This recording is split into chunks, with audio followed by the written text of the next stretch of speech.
and welcome to Drummer's Review. I'm Nolly and today we're looking at a Natal Cafe Racer shell pack. The Cafe Racer sits in the middle of the Natal range. This kit is designed for basically any situation, whether it's small little acoustic gigs in a cafe or large shows or studio work. One of the more unique things about this drum set is that the shells are made out of American tulip wood.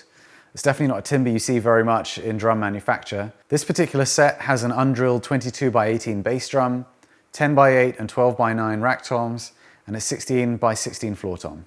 The snare drum featured in this review is not part of the kit and will be reviewed separately, so look out for the Meta series brass snare review. As far as the cost of this shell pack, Natal have told us they've set a suggested street price at £889. Let's see how it sounds in a bit more detail, then come back for some conclusions.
When we took the kit out of the boxes, one of our first impressions was we thought it looked great. Perhaps seafoam green isn't going to be for everyone, but as far as we're concerned, it's a killer looking drum set. The seafoam green combined with that cream bass drum hoop and the matte finish made for a real head turner of a kit. Pretty much everyone that was present at the time of the review commented on just how good looking it is. We were really pleased to see a full complement of genuine Evans heads on this kit. There's coated G2s over G1s on the toms, and with the bass drum, there's an EMAD on the batter side, though we were a little bit let down to see that the resonant side of the bass drum has a very thin single ply head there. Might be something that users want to switch out quite quickly. The rack toms I thought sounded really amazing, actually. They really blew me away from the moment I first got my hands on them. The tuning was incredibly easy with them, and much in line with what Natal suggests about American tulip as a drum timber, I found that they had a great fundamental tone without a lot of overtones and a fairly short voice. This is definitely the kind of tom sound that's going to work very well both live and in the studio, where you're not going to have those notes kind of hanging over everything that you play. The floor tom was positively thunderous.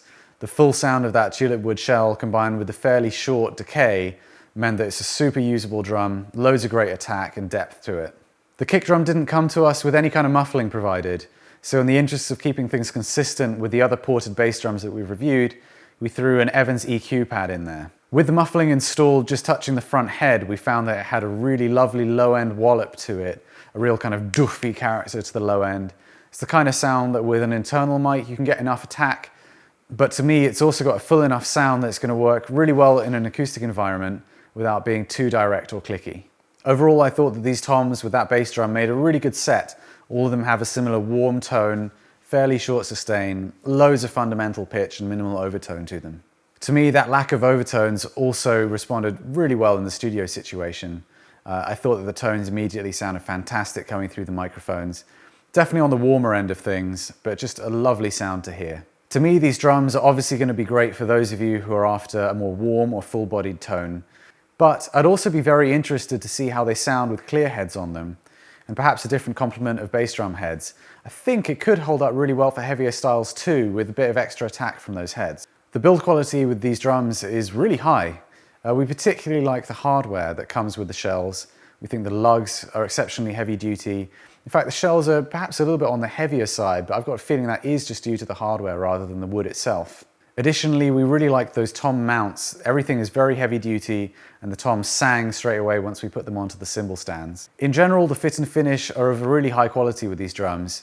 However, we couldn't help noticing what looks to be a bit like glue seeping out from some of the plies on the toms. Just a discoloration rather than anything too obvious, and it certainly didn't seem to affect the bearing edge's operation or the sound in any way. One of the neat touches with these drums are the True Tune tension rods, which are on all the lugs. They have a coated tip, and what this means is that they're very smooth to operate, but they also hold tune very well. We found that once we tuned up the drums, they just stayed exactly as we wanted them, didn't slip at all. For a sub £900 shell pack, this is a lot of drums for your money. The proprietary hardware is excellent, the sound is exemplary, and the fit and finish, the ease of tuning, the fact that it stays in tune, all of these add up to a really good package for the money, in my opinion. I think for me, my favorite thing with this kit is just that sound quality. It's such a good sounding kit, great warm sound with minimal overtones. On the other hand, that front reso head is perhaps the only real disappointment, but that is a really easy fix. It's just a bit surprising given the quality of the rest of the heads included with the shells. So all in all, I hope you've enjoyed this video. Definitely subscribe and let us know what you think in the comments section. And I will see you next time at Drummers Review.